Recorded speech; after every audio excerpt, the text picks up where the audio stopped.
And welcome back to Design Talk. I'm Alex. And I'm Jamie. Today, we're diving into a topic that many of us struggle with: decluttering and how to avoid falling back into chaos after a big cleanup. Absolutely. It's so easy to tidy up and then find ourselves overwhelmed again a few weeks later. Right? It's like a never-ending cycle. So what's the first tip you'd give, Alex? I'd say start with a solid plan.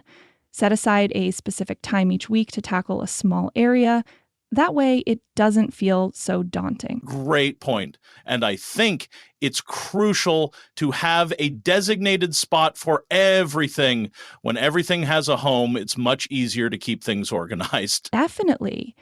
I also recommend the one in, one out rule. For every new item you bring into your space, try to let go of an old one. That's a fantastic trick. It really helps keep the clutter at bay. And what about those sentimental items? They can be tough to deal with. Oh, I hear you. A good strategy is to take a photo of those items instead of holding on to them.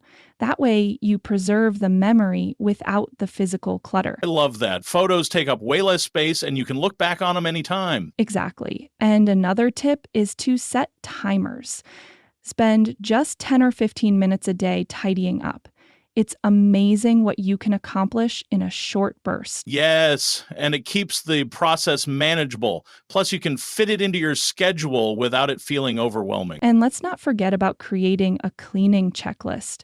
It helps keep you on track and gives you that satisfying feeling when you check things off. Oh, for sure. There's something so rewarding about completing a list. And remember, don't be too hard on yourself. It's a journey, not a race. Exactly. If you slip up, just get back on track without guilt. Well, that brings us to the end of today's episode. We hope these tips help you maintain a clutter-free space. Don't forget to subscribe to our channel for more great design talks and life hacks. Thanks for tuning in. See you next time. Bye.